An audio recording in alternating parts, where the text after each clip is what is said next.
All right, good morning, Bismarck, man, and Dave Flohr here on the Dakota Housing Network with Greg Larson. All right, and Jim Walsh, as always. Hi there. And we have a guest in the studio. And Greg, I don't want you to take offense at this, and you can decide if you want to be included. I'll take offense. Okay. Okay. But I'm going to Chain tell you. link? I'm going to tell you up front anyway. All right. So you can be included in this if you would like. Okay. But Joe and I would host a show, and we'd have a guest on, and we would call the show Two Dumb Guys Asking a Smart Guy Questions. That works. You're okay with that? So That's true. You're one of the dumb guys. That's right. Okay, all right. I fit right in that. So, folks, 2.5 dumb guys. It's me. Jim's the walking encyclopedia of rock and roll knowledge. So Well, the thing is, with me, all my knowledge is useless stuff. No, it isn't. You sure? Yeah, I'm pretty sure. Oh, okay. Okay, all right. So anyway, we have a guest today, and it will be two dumb guys asking a smart guy questions. Okay. Because we have Mr. Todd Van Orman, who is a professor. The name sounds smart. The name sounds smart. Dr. Van Orman. He is a professor of finance at the University of Mary. All right. Let's see what my answers are before we determine if I'm a smart guy or not. No, don't You give can it up answer like that. that. That's It's too just easy, right Todd. there. Yeah. It's just right there. Yeah.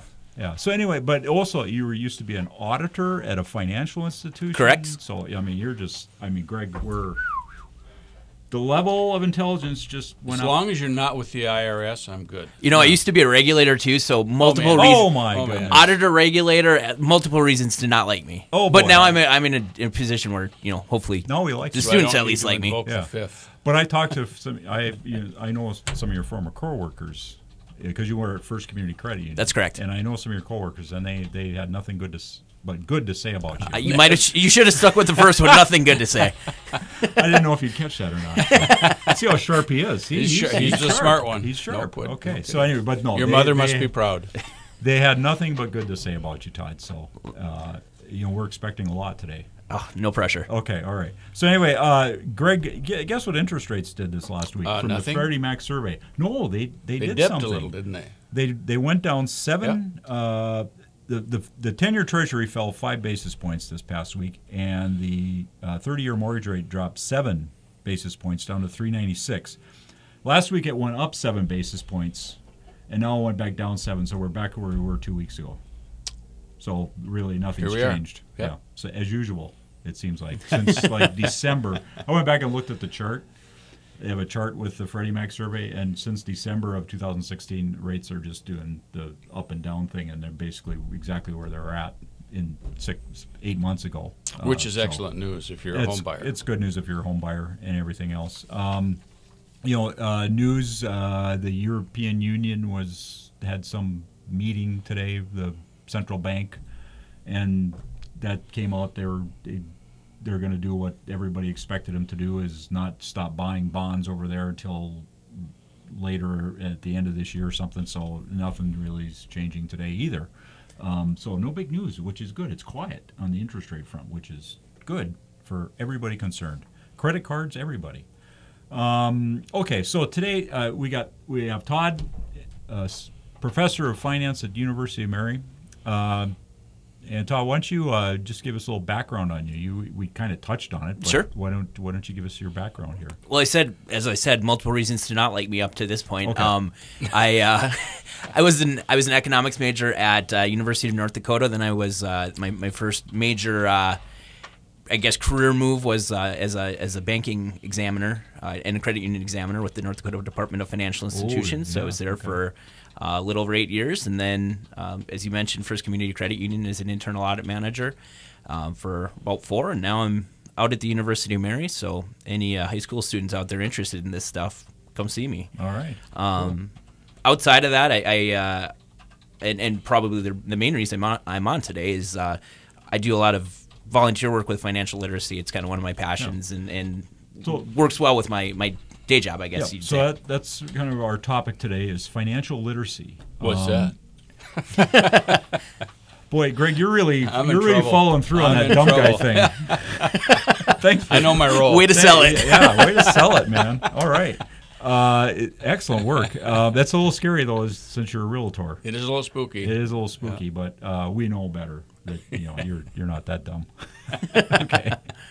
All right. So anyway, but we're going to talk about financial literacy, and Todd, you're something near and dear to your heart, I guess, and you are part of what is called the North Dakota Jumpstart Coalition. So tell us about that. And that's correct.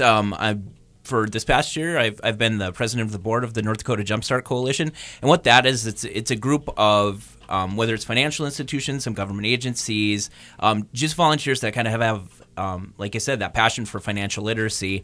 And the goal of our organization is really to improve financial literacy of the citizens of North Dakota. We do that in a number of different ways. We host a number of events. Our big event kind of every year is the Real World Camp. Some of you may have heard of that. If not, look for it in the spring of the year. March, April is usually when we hold it, and that's for 5th and 6th graders. It's a one-day financial literacy camp that kind of gives them an idea of what it's like in the, as the name would imply, the real world. There we go. They come in, we have some classroom setting topics, and we also, in the afternoon, they get their job, and you know, we tell them you're an accountant making $60,000 a year, make your budget. You go around to different, a lot of different vendors come in. I say vendors, they're not selling anything, but we have, you know, a realtor come in, we have a car dealership come in, we have some utility companies come in. You have to go around and figure out how much it's going to cost you to live out there. If you've got kids, you figure out how expensive they are, and it's a great opportunity, like I said, for those 5th and 6th graders to. And I say 5th and 6th graders, that's in Bismarck, and we've actually expanded out. There's a Fargo event. Okay. Minot held their first event this year. It looks like we're going to maybe have one in the northwest corner, whether that's Williston, somewhere in that area this year too. So that's really expanded out. So we do events like that throughout the year. We also offer some scholarships, so look for that coming up end of this year for college seniors. We do that as a YouTube video contest, which has been kind of really exciting. We give you a couple topics, budgeting, needs versus wants, that type of thing, and you really get to use your creativity as opposed to some of your other applications for scholarships. And so that'll come out around November this year, so keep an eye out for that. And then we also work with teachers a lot. The National Jumpstart Coalition hosts a conference every year, and we provide a couple of scholarships for statewide teachers to attend that, travel and everything. So yeah. So you said the scholarship, you said college seniors? Or I'm sorry about that. High school seniors going into college. Okay. Yes, so thank you for that. Seniors, high school seniors. So great opportunity. Yeah, and you know, a lot of different things. Like I said, we really like to work with not only those events that we put on ourselves, but work with other area organizations and really just, like I said, try to improve the financial literacy of our citizens. If anybody is looking for any of these things I just mentioned, ndjumpstart.org is our website. You can go out there. You can give me a call, 701-355-8213 is my office phone, or tvanorman@umary.edu. And like I said, the website's probably the easiest way to get there. If anyone's interested in joining the North Dakota Jumpstart Coalition, it's free. There's a link on the website. Just go to the members spot at the top of the page and get on our listserv, and we'll let you know what's going on. So really, the scholarship thing would be a lot of fun too, because you get to do a video. Yep. Yeah. And make your own video, and I'm always super impressed with folks that have that creative bone, because it is not me. Well, you know, you're a regulator. Yeah. So if we relied on me for entertainment, the world would be in trouble. And you know what? You're in good company in this room. Right. Last intelligent Jim, thing I'll probably say is I think this is a left brain, right brain thing we're talking about. Very good, Greg. I'm impressed. Well, I guessed. You guessed. Okay. You know, you're scaring me. You know, oh boy. Okay. So how long has the Jumpstart Coalition been around? 2006 is when we started. Okay. I've been involved for the past few years, and yeah, like I said, we're always looking for new members and ways to partner and feedback. We also have a lot of resources for those who are looking for it, both ourselves and nationally. So all right. Jim's taking us out on break. And on Kiss, Detroit Rock City. Okay. We'll be back on the Dakota Housing Network. Right now, 77. The Jim Bohannon Show is here. Super Talk 1270. John Cougar Mellencamp. All right, we are back on the Dakota Housing Network. John Cougar Mellencamp. Jim's playing a potpourri of music today. A grab bag. Okay. All right, so we're back on the Dakota Housing Network. Dave Flohr with Greg Larson, as always. As normal. And our guest, Mr. Todd Van Orman, professor of finance at the University of Marion. We're talking financial literacy today. With Todd, we just talked about the Jumpstart Coalition, which is geared towards youth, and hopefully that's going to spur them on to think about finances as they go forward. Yep. So now we're going to get into a little bit home ownership and what you have to think about and be prepared for and whatnot. Now, Todd, I got this in front of me. The average FICO score, which is your credit, a credit score, right, reached 700 for the first time ever in this country. The average. That was the first time ever. Average credit score during the housing crisis bottomed out at 686. So that actually is still a pretty good score. Right. But this is the first time it hit 700, and the range of a FICO score is from 300 to 850. Right. So, looking at that, you would say, boy, a lot of people probably have pretty good financial literacy in this country. Well, and that is an absolute great trend to see, but there is still a lot of, I think, I don't know if weakness is the right word or just kind of folks falling through the cracks that don't understand, even if they do have a good credit score, how do I get there? How do we keep that good credit score? Yeah. And that's a huge part of the home buying process. Yeah. And I always think buying a house it's not something that it's something you have to start thinking about ahead of time, and hopefully if you haven't started thinking about it, you've been doing something right and keeping up that credit score. Yeah. But there's so much that goes into it, and recent regulations haven't made the process any easier on the mortgage side. And yeah, our home ownership rate has dropped from 68%, Greg, like in 2007. Well, high 68 to about 61 point something right now. Yeah, so it's the lowest it's been since the 50s. Yeah. So that really declined. A lot to do with the financial crisis, and a lot of people lost their homes. But in the recovery back since, and we've been in an economic recovery, as they would like to tell us, for about 10 years now. Yeah, it's slow, not quite 10 years, recovery, but since 2009, right? Right. Yeah. So we're talking 8 years, I guess. Right. It's the longest expansion without a recession for going to way back.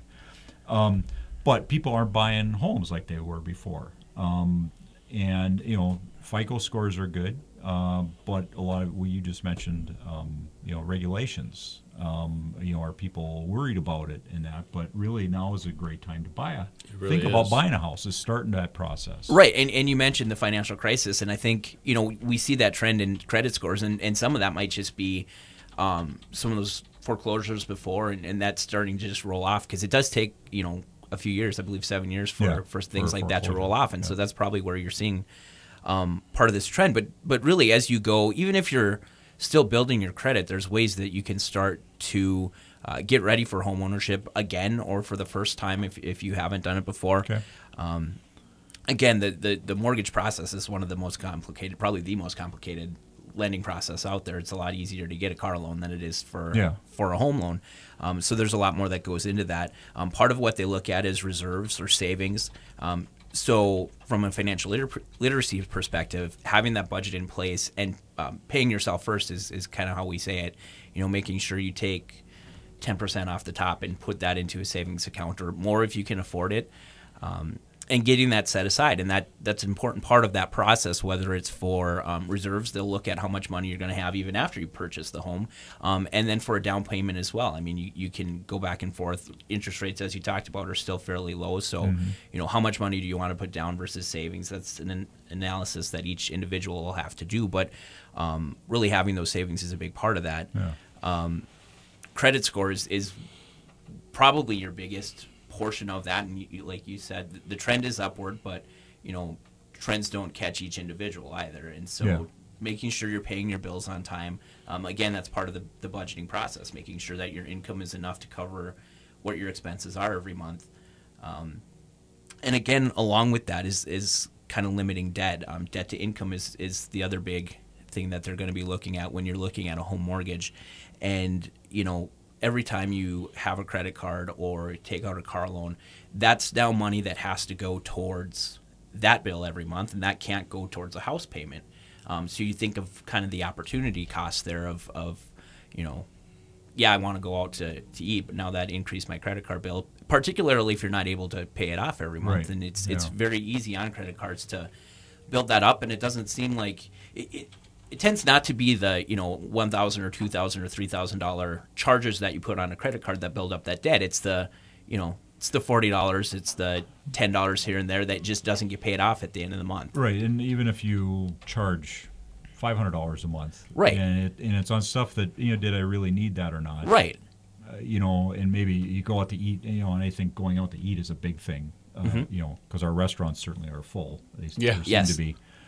So there's a lot of money spent on that, and yes, if you eat at home, there's still a cost there, but it doesn't cost the $20 per person. Right, and that's exactly it does right. At a restaurant. That's exactly right. And like I said, it's just so easy to it kind of incrementally eats you up, and it's so.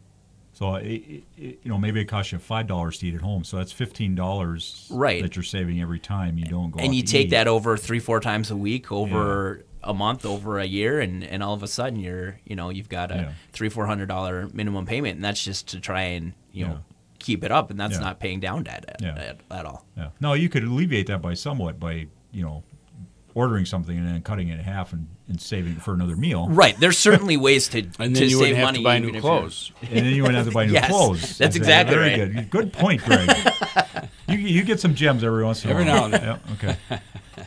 Yeah, okay. So anyway, but it's those little things, like you were just saying. It's the little things that kind of start adding up that you don't see, you don't realize it. And it's so much easier to spend when you're using a credit card than it is when you're using cash. I mean, when you're using cash, you see that it's tough to hand over that $20 bill, or particularly that $100 bill, and you can see it, and there's that psychology behind it. But when it's a card, I'm just swiping. And honestly, the same thing goes for debit cards. I mean, it's a lot easier to spend money with a debit card than it is cash. Well, another thing, look how easy it is now. I mean, Amazon's made it easy for everybody to spend a whole bunch of money on stuff, because boom, you go, get online, and I mean. And boom, I like that. Right. Yeah. And even I just saw a CNBC article where there was a gal who kind of started tracking her Uber spending, bigger cities, so she didn't have a car, and she spent I believe it was like $600 or $700 in a month on Uber, and well, that's more than a car payment. Yeah, it is at that point, and it's so easy because you go onto the app and you hit, and once she started tracking, then you look at it, and there's obviously ways I can walk some places, I can bike some places, and you're going to need transportation, of course, but I think it's so easy to get caught up. And and a lot of the people that are using Uber are people who would be using other public transit. Mm-hmm. They would be doing a subway, they would be doing a bus, which is much, much cheaper. Right. But there's the convenience and it's really of Uber. All night, a taxi the other night. Am I on? I can't hear myself. I can't hear you. Oh, hello. How about? Oh, there I am. Hi, hello, me. Nice to hear from you. The other night I took a taxi when my car broke down again, and the guy was telling me that the whole Uber thing has really hit them hard in the taxi biz. Yeah. Plus, they've got another taxi service in town now, Capital, whatever it's called. Yeah. So That's all I'd say. So anyway, people need to think about those little things as much as anything else when they're looking at this. Yeah, that and again, that's kind of that preliminary thing as you're starting to think about home ownership that you really need to keep in mind. Yeah. So anyway, all right, we are going out on what, Jim? Kiss again. Okay. I was made for loving you. I was made for loving you. No, I don't know about that, but okay. Right now, 77. News and Views with Joel Heitkamp. Weekdays on Super Talk 1270. All right, we're back on the Dakota Housing Network with, what is that, Top Gun? Kenny Loggins. Yeah. Top Gun, all right. Okay, folks, we're back on the Dakota Housing Network. Dave Flohr, Greg Larson. Two dumb guys asking us smart guy questions today. That's right. We have Mr. Todd Van Orman, professor of finance at the University of Mary, former banking regulator. And then auditor at another financial institution. Not a major step up. If we throw water on them, will you melt? I don't know. He might. So anyway, but two dumb guys asking us smart guy questions. Now, Greg, fire away. Okay. Well, I was kind of wondering. We talked in the last segment about credit cards and getting them paid off and that kind of stuff, but there really is something to managing your credit card to help improve your credit, right? And that's correct. And I think that's honestly the same with all debt. Credit cards have their a little bit of idiosyncrasies, I guess, but you're right. If you're doing it correctly, it can be helpful. We talked about credit scores earlier, and part of what goes into that is capacity and showing that you have the ability to have a high limit out there without having to use it. Using that credit card, say monthly, and then paying it off, or at least paying it down to a lower amount, does show that you have that responsibility, and that is calculated as part of the equation as to what goes into your credit score. So you're absolutely right. I think I mentioned earlier the biggest thing is making your payments on time. Credit cards are one of those payments, and there's even length of time that you've had a credit card. So I think it's changed a little bit, but a lot of times they say, if you've got that card that's been out there for a while that you don't use, just leave it open. I mean, cut up the card. You can put freezes on it and that type of thing, but to help protect your credit. But those all go into it.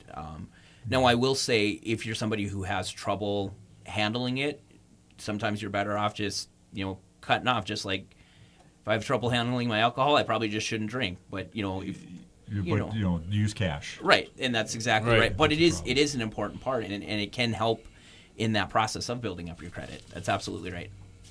Yeah, no, when I look at my card, it's length of time is part of it, and then it's 10% now. I think if your balance is below 10%, you get that helps you a lot. Oh, does it? Of your It used to be a overall- third, I thought. But Of your, 10% I mean, now? that's when I look on the report. 'Cause Yeah. they all, they're all giving you a report now. Right. If you pull your credit report, which is a credit good thing to card. do, jump in there. Yeah. I'm gonna say that everybody should be checking their credit reports. Yeah. You can do it up to, you get one per year from each credit reporting agency. So if you do tell it, us now, who are there's TransUnion. Oh gosh, now you put me on the spot. Equifax and Experian. There you go. There you Okay. go.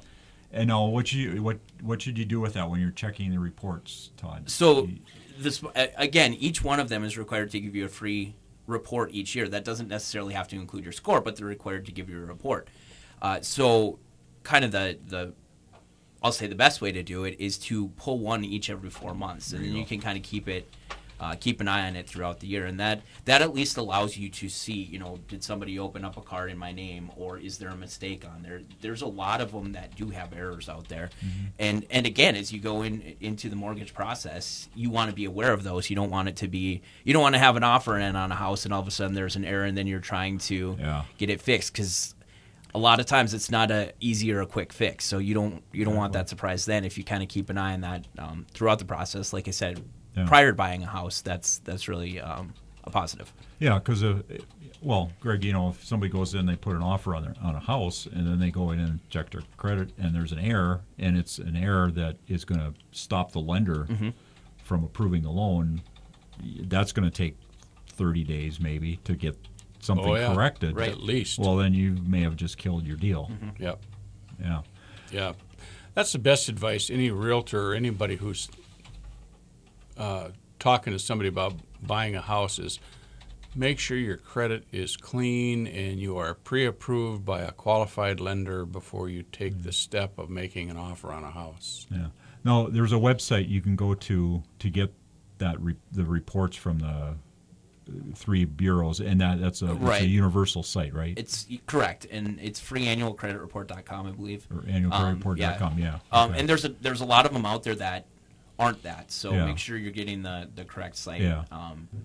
And you do need some information to go and get it, because the credit bureaus need to know you are who you. Right. They want to make sure that they've got the proper security and that the person looking is actually you. Put in your social and stuff, and then I think they'll ask questions about did you take out a loan? Yeah. Is this one of your payments, or was this a past address? They'll ask some questions to verify your identity. Yeah. But it really is worth it to keep an eye and to avoid those surprises. Yeah. How about putting a credit freeze on your accounts with the credit bureaus? So that's more protecting yourself from getting your identity stolen or somebody opening a card in your name. Right, and that's really an important too. I think, especially if you've had your identity stolen and you've sometimes you'll get a notification, hey, your card's been stolen, or even if no activity has shown up yet, and that's a good time to take a look at that.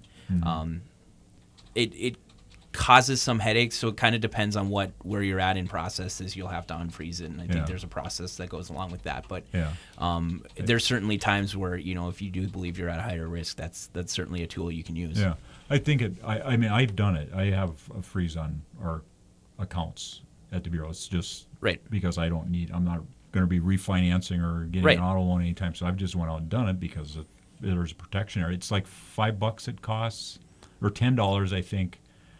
And then it's $5. You can remove it, and you can remove it for a period of time temporarily, or you can remove it specifically for a creditor. You probably know more about the process. I've never gone through it myself, but again, it is an important tool, and I would say a lot for seniors as well. Particularly, you know, a lot of times you hit that point where, like you said, you're not. I think of my grandma. She's not in the position where she's probably ever going to be taking out a loan. And that's such a huge population that's at risk for fraud and identity theft and that type of thing. So, you know, it's like I said, if you've got... And it's just preventing somebody from opening an account in your name. And then, you know, and if they've got your address and your social, they can open that account. Get the card and run with it. And then you're going to be on the hook. Exactly. One of the challenges of the new technologies out there, and I think most places do a really good job with security and confidentiality and making sure that your data is safe, but you know, there's always that it just takes one crack, and that again gets back to why it's so important to keep monitoring your credit.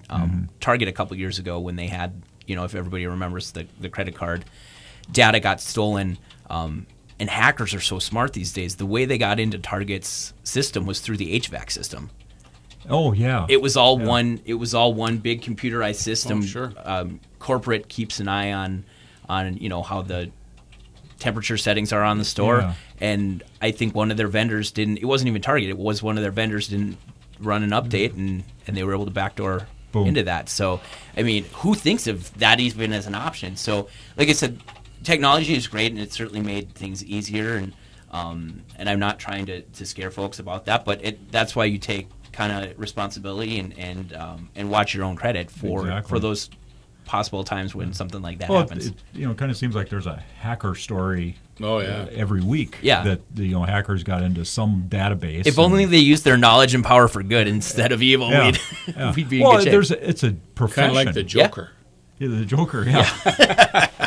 It's a profession, though. There's guys that do it for a living, and the companies hire them to hack into. I'm going to let my nerd show here, but the sub-economies of like credit card theft is fascinating. If anyone is interested in that, and if anyone's interested in that, again, come see me out at the University of Mary. Yeah, take a class. Yeah. So, financial literacy. Now, do you teach as part of your finance curriculum out there? Are you teaching? So personal financial planning is one of the classes that I will be teaching. So and retirement planning, which is kind of a piece of that as well. So the actual major that I'm in charge of out at the University of Mary is financial services and banking. And so there's a lot of it that goes into that. And I'm a big advocate that everybody should have to take that regardless of whether you're a finance major or not. It's and whether that's a college class or whether that's, you know, parents out there, talk to your kids about it as they're as you're raising them. I mean, a lot of times you'll get to college, or, you know, they'll get to college and have no idea how to pay bills or, you know, do a lot of other things. We're actually doing with Bank of North Dakota a Facebook Live in a couple weeks on budgeting for college students, and it's a huge area. And I think as parents, it's just easy. Hey, I'm going to pay your, you know, if you've got a car payment, I'll just cut the check every month, or if it's insurance, and that's something that, you know, a lot of times we don't grow up knowing about. And it'd be better for the parents to actually, if they're going to pay for it, give the kid the money and let the kid pay the bill, so they see it going out. So you know the process, and look at your account history, and again, that's an important part of keeping an eye on your, you know, not that's separate from credit, but it's part of it too. I mean, with debit cards. Well, and you learn if your parents are giving you the money to, you know, and they're covering that, and then when you open your own business out there, you'll know, hey, I need to get my money from my. Yeah, I got to go call Dad. Well, not Dad, but the people that owe me money, so I can pay this bill. Right. I mean, accounts receivable. It translates through. Yeah. Yep. So that's a good thing to think about. Do you, with going back to credit cards and that, anything else that people should be thinking about when utilizing their credit? I like I said, I think we hit on the major points there. Just make sure you're paying your bills on time. Again, length of history goes in, and when you pull, I should mention that when you pull your report, there will be a little section at the top of it that says, these are the things that might be hurting your credit, and so you can take a look at that. And sometimes, and honestly, you could have an 800 score, and it'll tell you these are the reasons you don't have an 850. Yeah. So take them with a grain of salt, not a grain of salt, but take them for what they are. If your score is above 700, you're doing pretty well. good. Yeah. 730, I think a lot of times is the cutoff for that kind of top tier. Yeah. But that changes per institution, Right. for financial institution you're working with. So, but yeah, you're absolutely right. If you're above that 700, you're doing pretty good. Okay. All right. Well, we will be back on the Dakota Housing Network with Mr. Todd Van Orman. And Jim, what are we going out on? Love and Spoonful. Yes, there we go. Right now, 81. Here's Sean Hannity, weekday afternoons on Super Talk 1270. All right, we are back on the Dakota Housing Network. Oh, my favorite Metallica song. The Black Album. Sandman from the Black Album, yeah. That's one of the greatest riffs of all time. It really on is. the guitar, yeah. Yeah, that is pretty cool. I saw a story about him when the guitar player, he said this just came to him overnight. And he gets up and he plays it and he records it. He had a recorder right by his bed. And he records this and he brings it into the studio. He says, "You got to listen to this." And then the drummer says, "Oh man!" And then he just started whipping in on the drums, and it just came together like that. That whole album was great. Unforgiven's on that one too, and good stuff. They just had that riff, and then everybody just did their part on it, and they wrote the lyrics, and boom, it happened just like that. That creative mind is something I am not familiar with. I've heard about it. Yeah. Read stories about it. Well, anyway, we're not on a music show here. We are Dakota Housing Network. Dave Flohr here with Greg Larson, and it's two dumb guys asking a smart guy questions. That's today. right. Todd Van Orman, professor of finance at the University of Mary. We are talking He's financial the smart literacy. guy. Just to clarify. Clear that up. I think people knew. Yeah. We're getting close to figuring out who's the smart guy. I don't know if it's there yet, though. No, I think people had a pretty good clue when we started the show. Absolutely. Who Before the we two started, dumb guys were. Yeah. Well, they knew it from before. Yeah. Okay. So anyway, Todd, we're talking financial literacy with you. So, and since this is home show kind of right, about home, you some ideas about after you buy a home, what to be concerned about.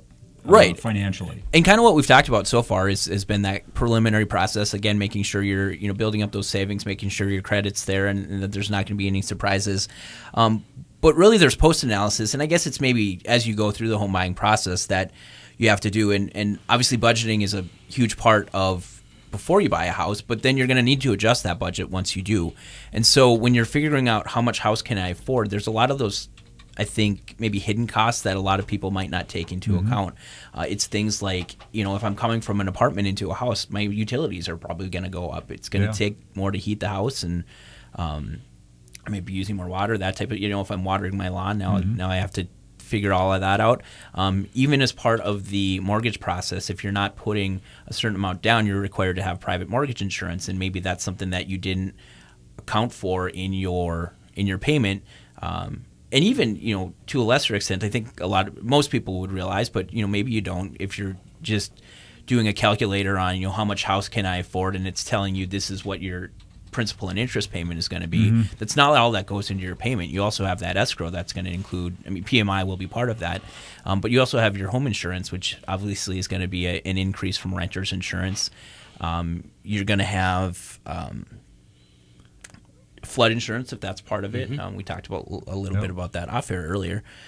Taxes, you have your property taxes, and even the upkeep and maintenance. You're not calling somebody, hey, to come fix something. Now, you can't call your landlord. You are your landlord. Right. And if the roof needs to be fixed, that's on you. And so that kind of goes maybe back to that savings piece of things. But again, making sure you're not overextending yourself, and you still do have some savings there, and you're able to still put And I think a lot of times, or you don't end up with a house where, now I've got all these extra rooms and I can't afford to put furniture in it. You know, it's I think easy to get into those situations, particularly, you go into a house, you kind of fall in love with it and you're like, I'll make it work. I'm going to stop going out to eat. It's not easy to change habits that you've gotten into. And so make sure if that's what you're talking yourself into, that you can afford it. There's that's kind of going down to the little things. We talked about before, spending on the little things, but this is the same thing. It's little things you have to think about. Now, that's where, there's a lot of information out there on the internet, and like you said, there's a calculator that'll give you your P&I payment, your principal and interest payment, but it doesn't account for all this other stuff. And I think that's where people should really go in and talk to a lender ahead of time. Find out about, okay, if I get a loan, what are the ongoing costs going to be? Private mortgage insurance That's or exactly FHA right. insurance. And then also, but at the same time, I think talk to a real estate agent. Yep. Because they're going to throw the stuff at you. Well, Greg, what are costs that people should be concerned about when they get into a house? What do I got to buy? What's my upkeep? Yeah, one of the first things is you should have a home inspection. Now, not because you're going to want to make the seller make everything right. I mean, you're buying a home, you can see that there's stuff. You're not buying a new home. And one of the reasons the price is what it is compared to a new home is because there's stuff that you're going to have to deal with. But you should know. You should have a bit of a catalog, if you will, on what might come up, And that's what a good home inspector will do. Your shingles probably have 10 years life left in them, and then you're going to have to buy new shingles. Your concrete is really cracked. It's lifting in the garage. Is that something you need to address, or is it something you just kind of watch? They'll check all your appliances because you have major appliances that can fail. So you should have a plan, just a kind of a projection on that. Some of the expenses people don't think about, though, is take a look at the house you're buying. If you're buying a new house, when you're done buying the house, you're not done buying stuff. Yeah. There's no yard. There's no window treatments. There's other things that you're going to have to expect to put in there. So those are things that a good realtor can advise you on. A good home builder will do the same thing. And we have some very reputable home builders in this town. And so you understand what you're getting into long term. It's still the best investment most people can make is in a home. Because it pays you three ways. But make sure you understand what you're getting into. You're not coming home, turning on the lights, throwing the keys on the desk, and vacuuming the floor and letting somebody else worry about all that. But there are condos for that, where you can get a lot of the advantages of home ownership without a lot of those responsibilities. Yeah, somebody will shovel the snow and mow the lawn. Right. So you need to know what your lifestyle is going to be, what you want it to be. Yeah. If you don't want to spend every other Saturday and a few evenings maintaining a house, think about that. Yeah. And how handy are you? Yeah. Because if I'm not handy and I don't want to learn that stuff, then I got to hire when something does go wrong. Right. Even That's little going to cost a little more. And that's going to cost a little more than doing it yourself. But even simply moving from an apartment, what do you usually things you don't have in an apartment that you're going to need in a house with a lawn is a lawnmower. Right. Yep. Unless you've Sprinkler, got hoses. You want to put in a garden, you want to have flowers. Yep. Window treatments you mentioned in a new house. Well, you could end up with that in an existing Sure. house. Right. Yeah. You're going to want to change what's there. So there's just a lot of things, and that's where I think people need to. The internet is great for a lot of information, but I don't think anything beats talking to a lender and a real estate agent about what I want to do this, but what am I getting myself into? Use your resources, because those resources are out there. I think even some of the mortgage lending programs require you to talk to a counselor. Home. If you take a home buyer ed course or something. Yeah, that's what I was going for. That's good to a point, I think, and it's certainly valuable. It's more that will spur you on to, I think, say, I need to ask about that. Correct. Yeah. And one big piece of advice, don't believe HGTV. It's just not that easy. Yeah. You don't get, it's like the House Hunter show, Right. Let's go look at these nice houses, and they show you And like three. And they're all upholstered or appointed, all the furniture stays. Yeah. And fixer-uppers are not as easy as the two guys. Flip or flop. Flip or flop. Not realistic. No, yeah. Who's the two guys, the brothers? The Property Brothers. Property Yeah. Brothers. I mean, they make it look so simple. I know. Both those guys, by the way, are licensed realtors. Yes. Yeah. Yeah. They're the only ones, but they are. Yeah. So it just, there are a lot of things to think about when you're doing that. So avail yourself of experts. Correct. And, Right. the internet's a place to start to find out what questions Right. to ask maybe, but then Right. go talk to a person. And think long term. And Greg's right. I think the biggest investment most people are going to make is in their home, and it's a long term investment. But think of that then in terms of other long term things that you might have to save for that you'd forget about. You should be saving for retirement. I mean, not to get that's a whole other can of worms to open up, but you want to make sure that you're still able to save for that or your kids' college if that's one. We talked about this before. The idea of I'm renting an apartment today and I'm paying $700 a month. Mm-hmm. Now I'm looking at buying a house, and I know that my house payment with everything included in it is going to be $1,200. Is to start living now at $1,200. I pay my rent, but then take that extra $500 and put it away in an account every month. So I'm get used to making that payment. And can I actually afford that? And do I want to live that way? That's an excellent way to kind of ramp up into that. Yep. Yeah. And the benefit of it is if I'm saving $500 a month and I'm getting by and doing that and I'm living in a year, I've got $6,000. Yeah, and now that's part of my reserves. That could be part of my down payment, depending on what process you go. All right, so we've got to close the shop up here today. Jim's giving us the one finger, says 1 minute. Fickle finger of fate. Yes, Todd, thank you so much for joining us. And Jumpstart North Dakota. Yep. And ndjumpstart.org is the best place to get information. And go take a class from Todd at the University of Mary. And learn all about this stuff firsthand. If there's any, like I said, especially high school students that hung in with me, come see me. All right. Okay. All right. Appreciate the opportunity. Yep. Bye.